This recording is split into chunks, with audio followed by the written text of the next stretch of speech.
जिस मोक्ष को तुम खोज रहे हो वह कभी खोया ही नहीं था। क्या तुमने कभी अपने आप से यह प्रश्न पूछा है कि तुम वास्तव में क्या खोज रहे हो?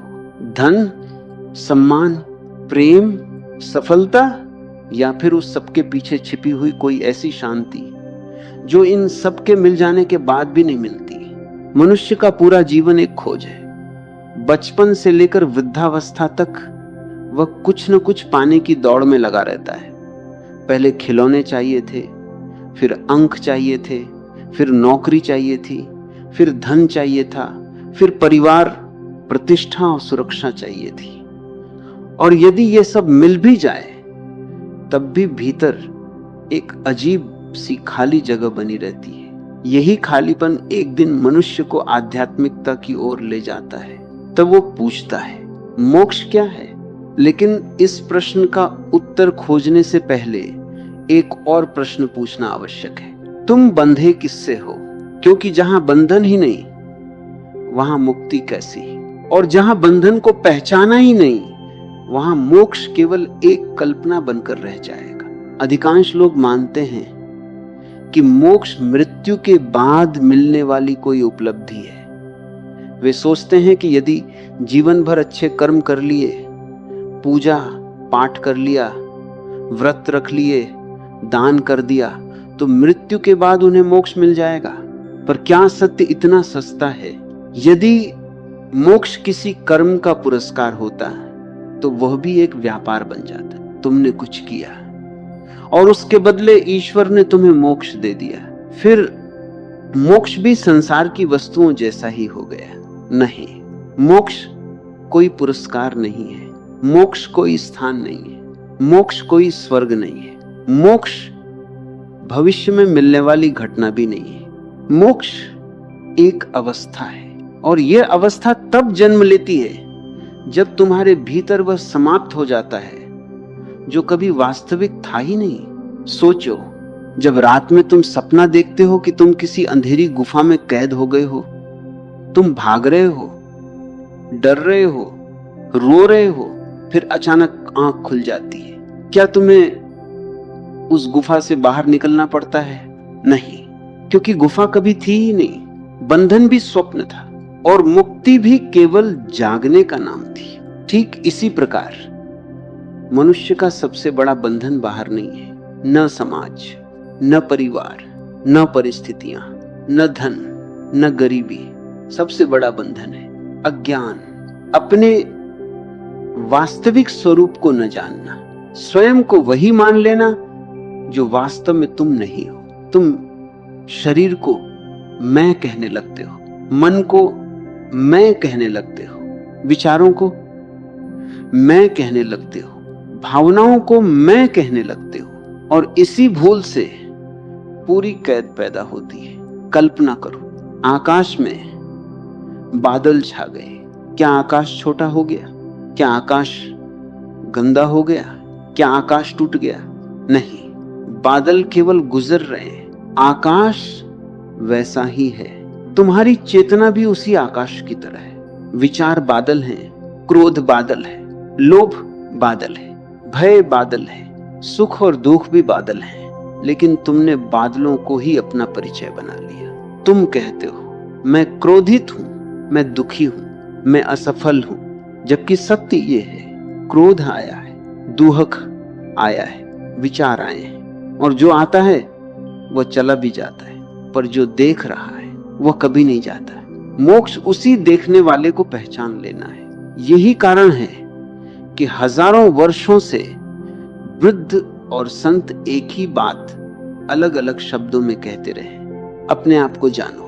लेकिन मनुष्य हमेशा बाहर भागता रहा, क्योंकि बाहर भागना आसान है, भीतर उतरना कठिन है। बाहर तुम्हें भीड़ मिलती है, भीतर केवल मौन मिलता है, और मन मौन से डरता है। क्यों? क्योंकि मौन में उसकी सत्ता समाप्त होने लगती है। मन लगातार शोर पैदा करता है। एक इच्छा पूरी हुई नहीं कि दूसरी पैदा हो जाती है। एक चिंता समाप्त हुई नहीं कि दूसरी सामने खड़ी हो जाती है। मन कभी वर्तमान में नहीं रहता। या तो वह अतीत में पछता रहा होता है या भविष्य की कल्पनाओं में भटक रहा होता है। और इसी भटकाव का नाम संसार है। संसार का अर्थ केवल घर परिवार नहीं है। संसार का अर्थ है मन का निरंतर भटकना। जिस दिन ये भटकना रुक जाता है उसी दिन भीतर एक नई यात्रा आरंभ होती है और उसी यात्रा का अंतिम नाम है मोक्ष। लेकिन ये अंतिम मंजिल नहीं, ये तुम्हारा वास्तविक घर है। तुम कहीं पहुंचते नहीं, तुम केवल लौट आते हो। जैसे नदी समुद्र में नहीं जाती, वह अपने मूल में लौटती है, वैसे ही मनुष्य मोक्ष प्राप्त नहीं करता। वह अपने वास्तविक स्वरूप में विश्राम करता है और उस विश्राम में पहली बार जीवन बिना किसी संघर्ष के बहने लगता है। यदि मोक्ष इतना निकट है तो फिर हम उसे देख क्यों नहीं पाते? यदि मोक्ष हमारा वास्तविक स्वरूप है, यदि वह कहीं बाहर नहीं, हमारे ही भीतर है, यदि उसे प्राप्त नहीं करना, केवल पहचानना है, तो फिर प्रश्न उठता है, हम उसे देख क्यों नहीं पाते? उत्तर बड़ा सरल है, क्योंकि जो देख रहा है उसी पर परतें चढ़ गई। कल्पना करो, एक निर्मल झील है, उसका जल इतना स्वच्छ है कि उसमें आकाश भी दिखाई देता है, चांद भी दिखाई देता है, तारे भी दिखाई देते हैं। फिर अचानक कोई उस झील में पत्थर फेंक देता है, लहरें उठती हैं, चित्र टूट जाता है। क्या आकाश टूट गया? नहीं। क्या चांद बिखर गया? नहीं, केवल जल अशांत हो गया। तुम्हारी चेतना भी उसी झील की तरह है, जब तक उसमें विचारों की लहरें उठती रहती हैं, सत्य का प्रतिबिंब दिखाई नहीं देता। इसीलिए संतों ने कभी सत्य खोजने को नहीं कहा। उन्होंने कहा मन को शांत करो, क्योंकि सत्य को लाना नहीं पड़ता। सत्य तो पहले से उपस्थित है, केवल मन का तूफान हटना चाहिए। पर मन शांत क्यों नहीं होता? क्योंकि मन का पूरा अस्तित्व इच्छा पर टिका है। मन हमेशा कहता है कुछ और चाहिए। आज जो है वह पर्याप्त नहीं, कल कुछ बड़ा होगा, तब मैं सुखी हो जाऊंगा। और यही कल मनुष्य को जीवन भर दौड़ाता रहता है। बचपन में खिलौने, युवावस्था में सफलता, फिर धन, फिर प्रतिष्ठा, फिर सुरक्षा, फिर सम्मान, फिर लंबी आयु और अंत में स्वर्ग। देखो मन कितना चतुर है, उसने संसार की इच्छाएं भी छोड़ दी तो स्वर्ग की इच्छा पकड़ ली। धन छूट गया तो पुण्य का अहंकार पकड़ लिया। संसार छूटा तो धार्मिक पहचान पकड़ ली, लेकिन पकड़ना नहीं छोड़ा। और जहां पकड़ है वहां मोक्ष नहीं हो सकता। मोक्ष का अर्थ है जिसे पकड़ रखा है उसे देख लेना, ध्यान देना। मैंने छोड़ देना नहीं कहा, क्योंकि जो जबरदस्ती छोड़ा जाता है वह भीतर छिपा रह जाता है। सच्चा त्याग प्रयास से नहीं होता, समझ से होता है। जब बच्चा बड़ा हो जाता है तो खिलौना छीनना नहीं पड़ता, वह स्वयं उसे छोड़ देता है। क्यों? क्योंकि उसे समझ आ गई। उसी प्रकार जब मनुष्य देख लेता है कि इच्छाओं की दौड़ कभी समाप्त नहीं होगी, तब दौड़ अपने आप रुक जाती है। यही जागृति है और यहीं से मोक्ष की सुगंध आने लगती है। लेकिन एक और भ्रम है जिसने लाखों लोगों को भटका रखा है। वे सोचते हैं मोक्ष का अर्थ है संसार छोड़ देना, घर छोड़ देना, परिवार छोड़ देना, धन छोड़ देना, जंगल चले जाना। पर क्या जंगल में मन नहीं जाएगा? यदि मन साथ है तो पूरा संसार साथ है। और यदि मन शांत हो गया तो बाजार भी आश्रम बन सकता है। समस्या स्थान की नहीं है, समस्या पहचान की है। तुम जहां भी जाते हो अपने मन को साथ लेकर जाते हो और वही मन नया संसार बना देता है। इसलिए किसी स्थान पर पहुंचने से मोक्ष नहीं मिलता, किसी वस्त्र को पहन लेने से मोक्ष नहीं मिलता, किसी विशेष धर्म में जन्म लेने से मोक्ष नहीं मिलता, किसी मंत्र को लाखों बार दोहराने से भी मोक्ष निश्चित नहीं हो जाता यदि भीतर देखने वाला जागा नहीं। तो सारी साधना केवल आदत बन जाती है। सोचो, यदि कोई व्यक्ति अंधेरे कमरे में बैठकर बार बार कहे प्रकाश प्रकाश प्रकाश, क्या केवल शब्द बोलने से प्रकाश आ जाएगा? नहीं, उससे केवल एक दीपक जलाना होगा। उसी प्रकार मोक्ष शब्द दोहराने से नहीं आता, मोक्ष का विचार करने से भी नहीं आता। मोक्ष तब प्रकट होता है जब पहली बार तुम अपने भीतर बिना किसी निर्णय के देखने लगते हो।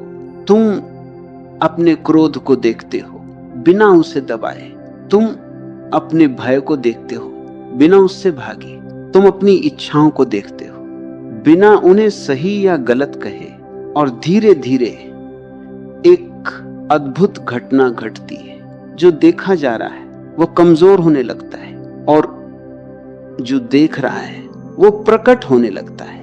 यही साक्षी का जन्म है, यहीं से मोक्ष का द्वार खुलता है।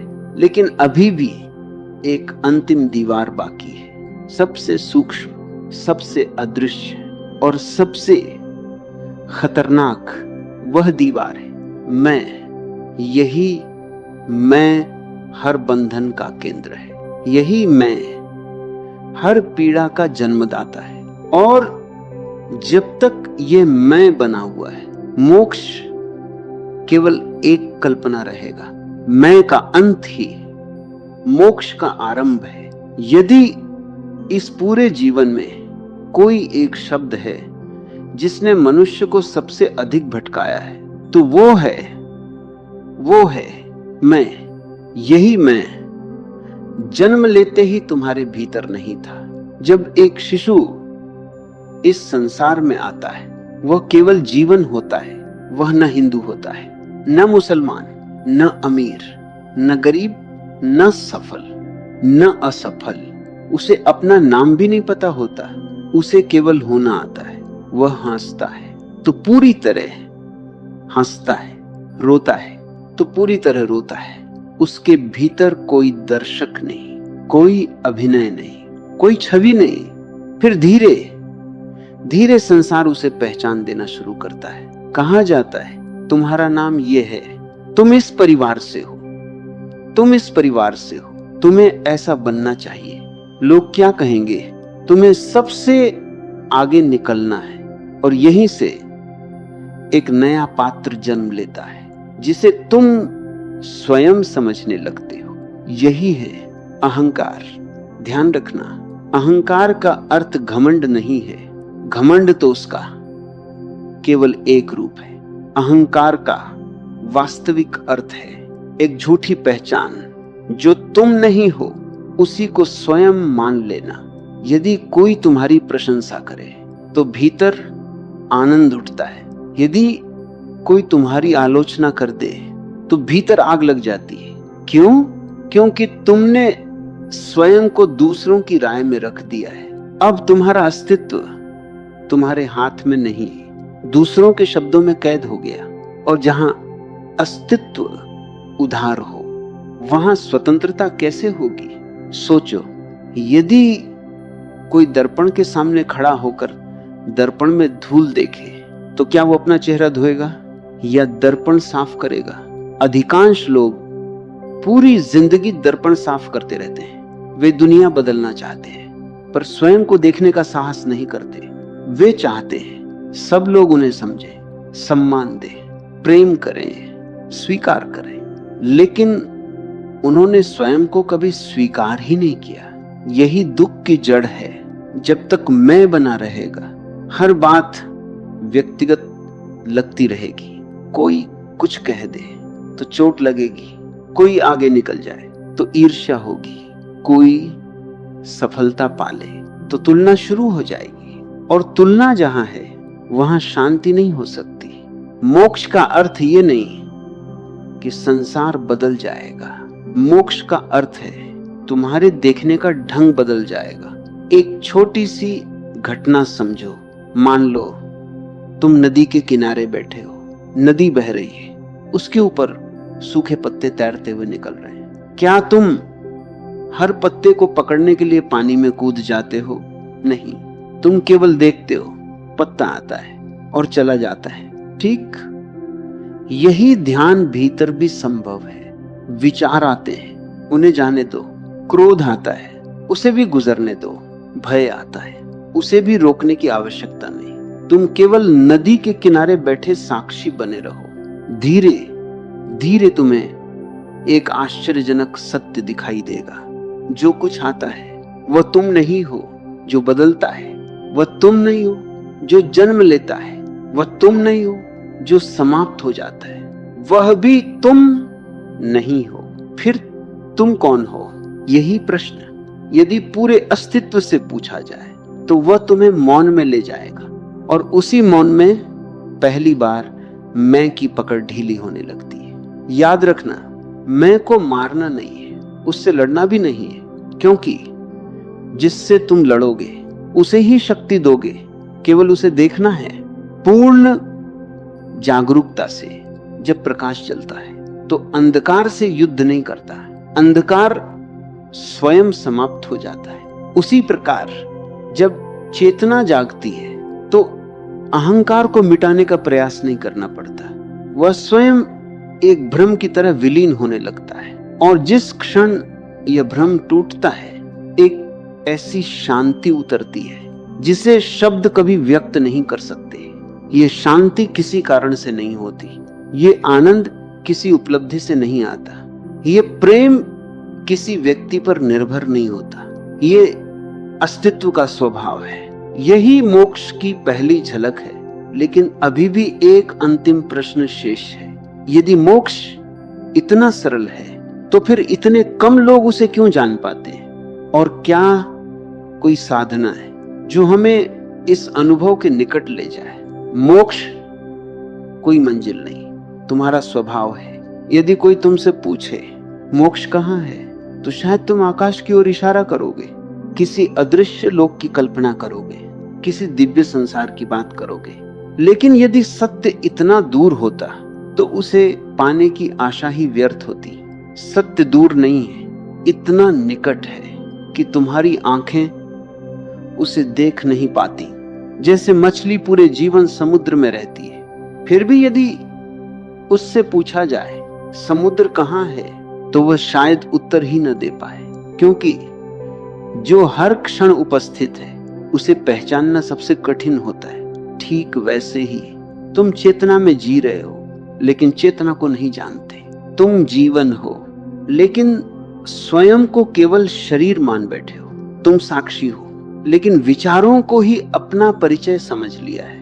यही विस्मृति संसार है और यही स्मरण मोक्ष।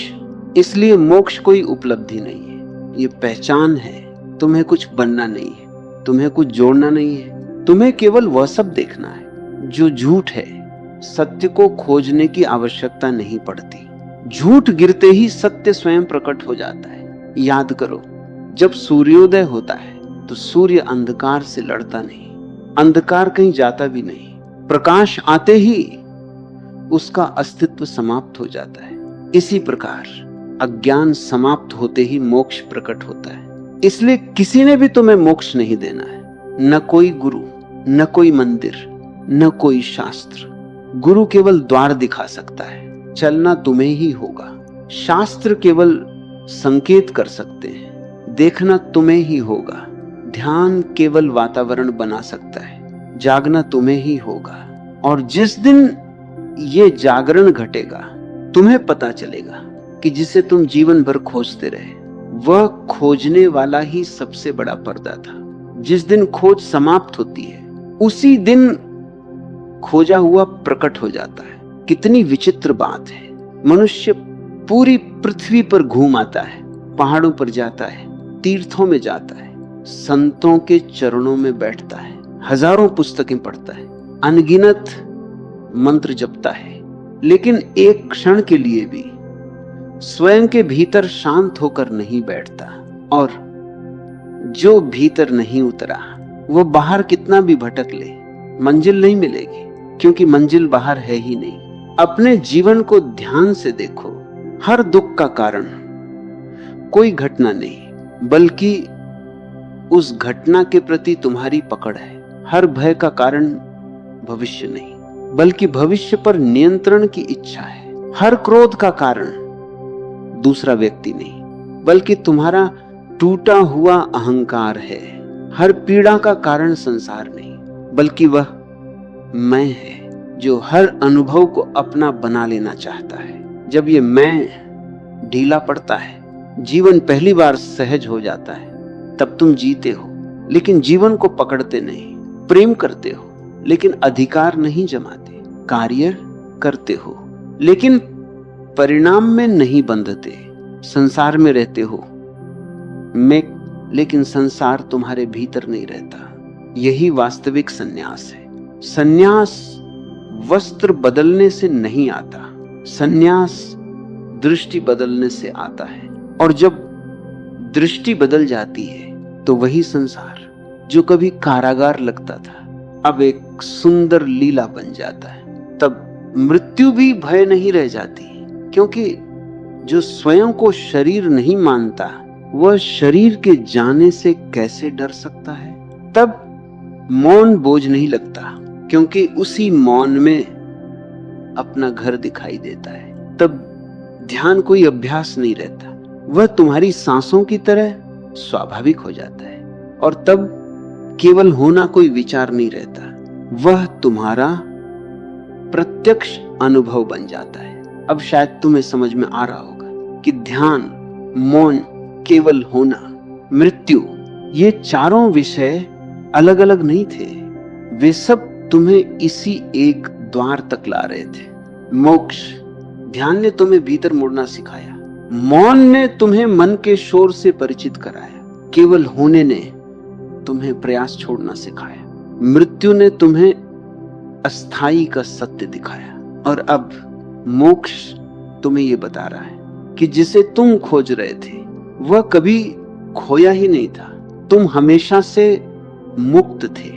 तुमने केवल अपने ऊपर पहचानो, इच्छाओं, भय और अहंकार की इतनी परतें चढ़ा ली कि अपनी ही रोशनी दिखाई देना बंद हो गई। इसलिए आज से मोक्ष को पाने की कोशिश मत करना।